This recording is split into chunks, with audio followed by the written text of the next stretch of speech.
Onda tingi te era tutti te in profunda sicura sonda. Onda tingi te era tutti te in profunda sicura sonda.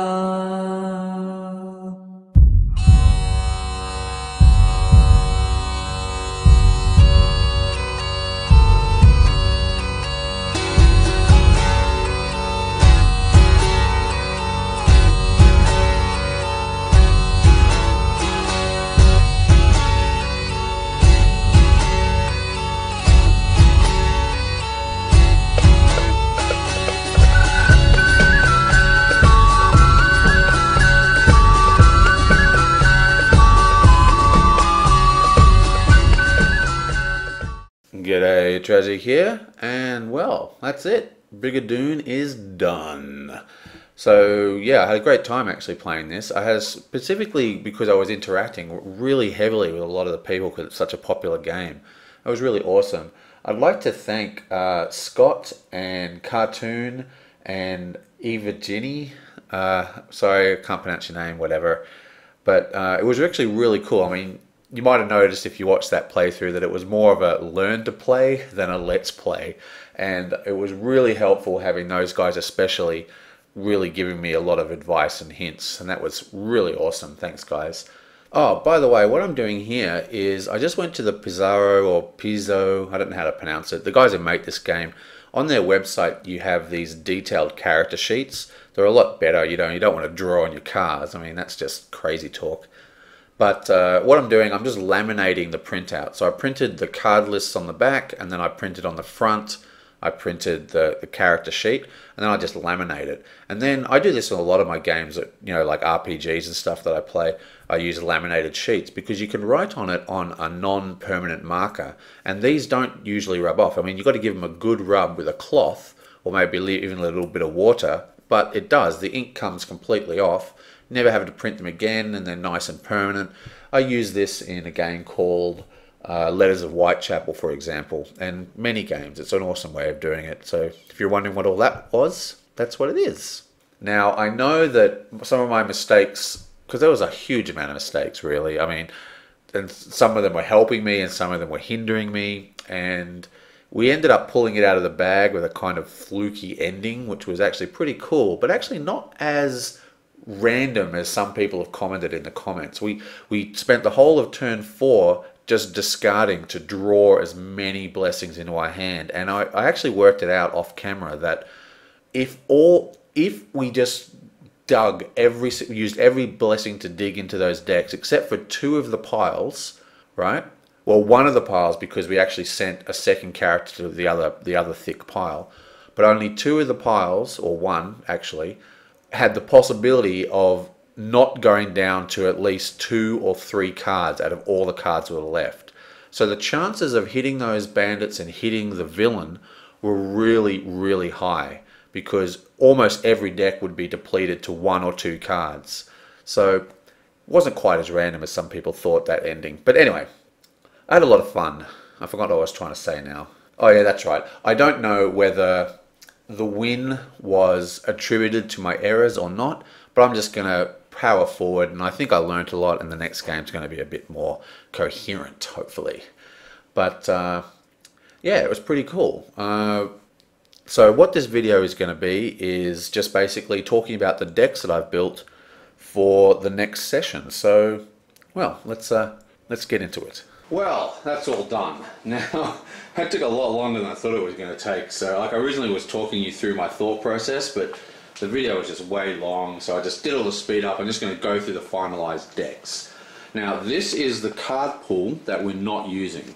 So what happens is you can actually trade freely, which means even stuff from the original decks can go into other people's decks. It's just free for all. You've got all the cards go into a big pool, you build your decks. Now, we had a pretty lucky turn in some ways because we got a Mystic Inscription that actually hit for 4 spells, and we also opened a large chest and got a whole bunch of weapons through that. Plus, at the end of Brigandoom, you draw a random item for every single character. So we had a lot of choice. That's why we've got such a thick deck here.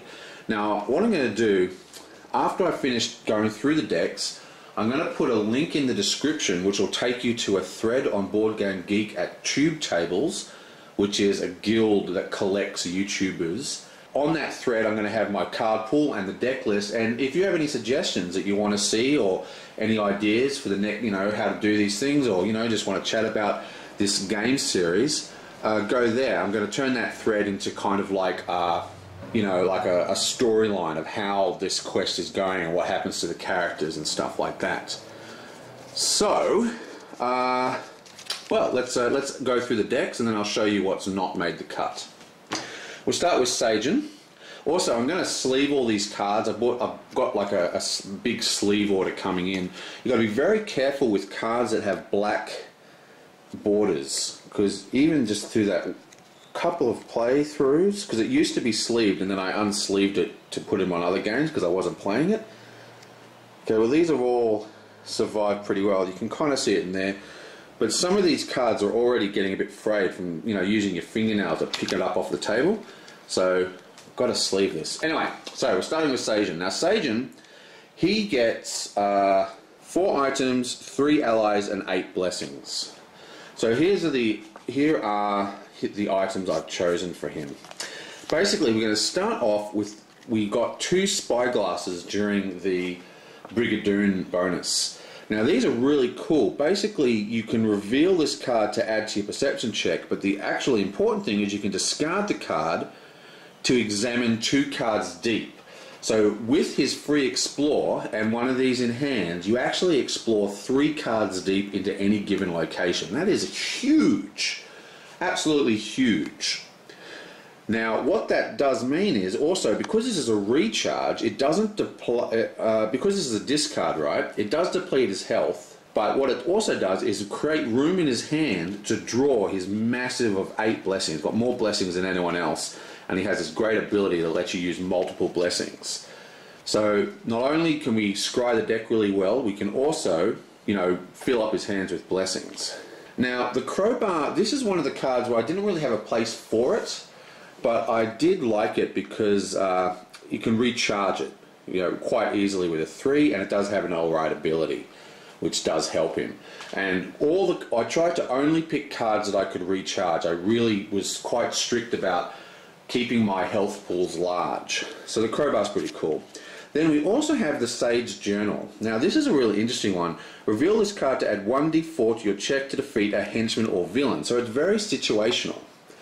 Now, I originally thought a good place to put this would be on Hask, and then he'd have like a very valid target for his discard ability, because this would be dead most of the time. But then I thought this actually combos very well with the spyglasses, because we'll know when the guy's coming, and we know whether to hold it or not. So, yeah, that's what that's doing there. Now, basically, these are the 3 allies he came with, and they've all got discard to explore the location on them, as well as their other ability. Now, basically, I discarded. We got quite a few allies, and any ally that didn't have do another explore, we basically got rid of. And then there's his 8 blessings. So that is Sajan's new deck. Okay, next. What is next? Next we have Lynn. Ooh, Lynn, the awesome one. Now Lynn, she has 6 spells, 2 items, 3 allies, and 4 blessings. Now for starters, she starts with 2 cures, which she kept, but we picked up a 3rd cure, so she's got 3 cures now. Now while I think she's going to end up more combat orientated, for now she's really going to focus on healing. So we've got 3 cures in her deck. And here's an interesting one, Acid Arrow. This is an arcane, and she can't recharge it. But the problem is, our Fireball Slinger, Sione here, she can only carry 3 spells at this time. And we're going to beef that up. That's one of the things I want to do with her. But it doesn't really matter, because she's got an ability that allows her to naturally cast spells by just discarding cards.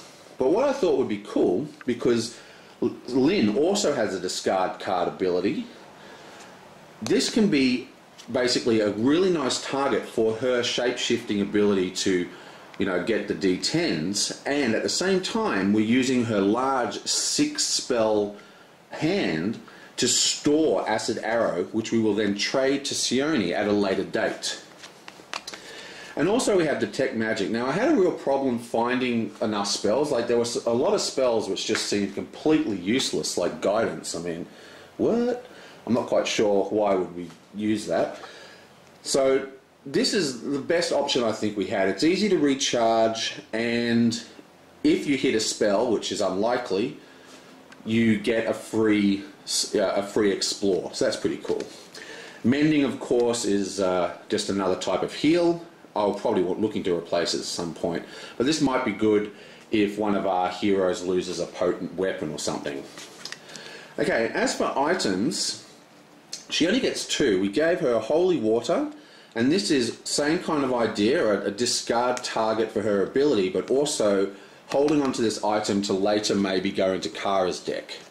And I'll get to that why. And then we have the Codex, which just adds a die to acquire a boon. So that's very good. So even though this is the discard, it replaces itself. So it's a good card, doesn't really do anything bad.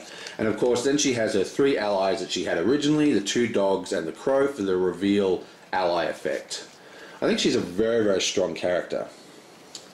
And then of course she's got her 4 blessings. So that's pretty much what she's basically going to be a healer, but I think eventually she's going to morph into a more aggressive kind of character. Now we have Kara, who is our actual healer with her native heal. Now she does have a pretty decent melee or strength or something, so we gave her one of the maces we picked up and dumped her staff. That gave her 2 maces, so she's got a much better chance of dealing with monsters. She's got the cure she originally came with, and we gave her Sanctuary. Detect Evil. The reason we gave her Detect Evil is because we're going to cast this. If it's a monster, you still get to fight her, but she then gets another Explore. And this also allows her to cast her heals and do other things between monster attacks. And anything that gets extra turns, even though this is going to hit intermittently, I think is a good idea. And I'm still not sure whether it's best to go Detect Magic or Detect Evil for her, and maybe put the Evil on Lynn, because she's better at fighting. Still, for now we've got Detect Evil. Now remember, all these cards have the Divine trait, of course, which fuels her natural heal. That's why we haven't loaded her up with cures, because she can always heal because of her discard. Now she came with a great half plate and wooden shield, so we're keeping that. And she came with a Holy Water, we're keeping that. Again, this has the Divine trait, so she can use it to fuel her heal. And of course, now that we've got, and it's rechargeable too, and we've got a spare one of them in Lynn's deck. Now, the Night Watchman is replacing her old guard. Similar kind of characters, except this one allows you to explore the location rather than saving health, which I think is much better.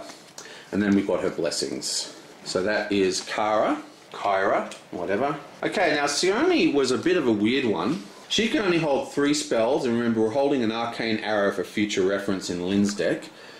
But this is a weird one, Charm Person. This basically has some bad and some good. The bad bit is that it is a berry, which means it depletes her deck, and she's already quite easy to kill because she draws 6 cards a turn if you deplete them all. So she's quite easy to get hurt. So I thought that the Charm Person was too good to pass up, especially because we got it so early. It just basically means every single game we can get a free ally from the box, and that could really add up to some really powerful allies getting put into our hand basically for free. And remember, even though this does get buried, it replaces itself with the ally, so it's not too bad. And of course, because it's arcane, she doesn't have to do any tests, it's just automatically buried. Now, Mirror Image, fantastic card. You just basically roll a die, and if it's anything but a 1, you get 0 damage. Fantastic, especially because she's got such a small health pool. And of course, Force Missile is just a weaker version of her natural Fireball. Her Fireball is actually a D12 plus 2 and a D6. This is the same thing, except it's a plus 2d4 rather than a d6. So actually it is a little bit stronger. I just hate rolling those d4s. Still, the Acid Missile is in here for later. And I just thought having the Guidance, the Charm Person, beg your pardon, instead of having the second missile attack would be a better choice for her for now. Okay, she's also got the Caltrops. This is a card that I like, but I also dislike. Basically, it's good because it's, you know, it does all these things, you know, it lets you avoid things, but she really just wants to kill them anyway. And I think this is going to be a target for discard to fuel her fireballs. Same with Blaststone. I'm not quite sure why I would ever want to add 1d4 to her combat check when I can just discard the card and get a d12 plus 2 plus 6. So still, not really sure what to do with her, but these are the ones I've given her. Okay, now we've dumped her guard for another Night Watch. We've got 2 of them this game. And these are the original ones, and again, every single card has an explore this location a second time. And then of course she's just got her normal blessings. So that's her done. Now we have good old Amory or whatever. She's got the short sword still, the mace still, but now she's got the spiked chain, which is a really powerful weapon. Not only does it give you plus 2 d4s on attack, but you can also if you fail your check, you may discard this to roll the entire check again, which is going to be great for those, really high chance of winning, but you just roll badly, so you get to roll again. Fantastic. Long sword and long spear, that also got a roll again thing on it. Okay, now, these are the same weapons she had. We actually picked up a whole bunch of heavy armor, but she's not proficient in it. No one is proficient in heavy armor except Kyra, so I think it's actually still better to have the wooden shield and the light armor. Then she's got the Matlock, which is easy to replace and gives her a nice strength bonus. And here's the really cool one, the Holy Candle. Bury this card to shuffle 1d6 random cards from the Blessing discard pile into the Blessing deck. So basically you bury this and it increases the timer for the game up to 6 cards, so like a whole extra turn. That is so powerful. And the reason we put it in her deck is because she only draws 4 cards a turn, which means she can only take a maximum of 4 damage and then draw 4 cards. So in a way, she has that makes her have the highest health pool. Okay, it's harder for her to deplete. So burying a card doesn't affect her in the same way that, say, burying a card with Sione does. And then we've got the guide and the standard bearer. They are the ones she came with. They both have explore locations and her blessings. And finally, we have Hask. Now, Hask, he's got a sling, is a new one. Light crossbow is the same, and short bow is the same. We basically replaced his throwing stars with the sling. He's got the wooden shield, which is an armor, and this allows him to not lose cards. And then we gave him the bases of protection, which isn't a particularly cool card. Basically, it just lets you discard this, recharge the card to stop damage. So instead of taking 1 damage, you actually recharge, which is actually a pretty big deal. But the thing is, his ability requires a discard as well, so we want to make sure his hand doesn't get depleted too fast. So it's I think that's good for him. And in the same vein, Amulet of Life, which is kind of like an extra armor. So he's got quite a lot of hand protection. And again, a guide instead of the Crow, which also has explore this location. And that's pretty much the deck and how I see them functioning. Like I said, follow the link in the description. You'll be able to see, make comments and possibly give me better improvements. So let's look at the cards that didn't make the cut. Guidance, Detect Magic, Strength, Arcane Armor, Invisibility, and Glibness. They're the spells. Now, Guidance, I think, I couldn't figure out what uses that was for. Detect Magic I like, but I felt that it was too situational. Most of the time you'll cast it and nothing will happen. Strength I wasn't very keen on, and Arcane Armor, meh, and Invisibility, while I like those cards, she only just doesn't have room to hold them. So yeah, they're the spells. And here are the items. We've got tons of items, remember, because of that ability from Brigandoom. Luckstone, this is kind of like Guidance. I'm not a huge fan of it. You know how I was asking for a card that you could sort of use after rolling. I think you can do it with the Luckstone, but still, this wasn't cool. Matlock, I love this card, but I didn't have any slots that could hold it. I could possibly put this into Hask's deck, but I like the idea of him having the hand protection. Might of Amulet of the Fists, meh. And then all these potions, and except for the Thieves' Tools, but we've got no one with Disable because we've got no Thieves in our group. All these things basically can't be recharged. They're all discards, so they all actually damage your life bonus, which I didn't like the idea, so all those cards have also been rejected. And here's the armors. Again, we did get some nice chainmail, but no one can wear them. I mean, they can wear them, but it doesn't have the same effect. It actually has to get discarded rather than recharged. I mean, banished rather than recharged, so it permanently hurts your health. So you might protect your hand, but you lose health points for the vital of the game, for the whole game. And with two really good healers, yeah, I thought that was a bad choice. And then again, leather armor. The only people who can wear armor are these three, and she's got heavy armor, and they've already got leather armor, so don't need any of them. As for allies, we basically threw out 3 allies and replaced them with allies we've got. These were all thrown out specifically just because they don't have discard to explore the location. These guys were replaced by, you know, upgraded to the other guard, and this was upgraded to a guide. And finally, the weapons. We have 2 quarterstaffs, a star knife, and a short sword got dumped. Well, that's it. That's the first Runelords quest done, Brigandoom. And these are the decks. Now again, check out Tube Tables, which is the guild that we run at Board Game Geek. It's got a lot of great YouTubers there.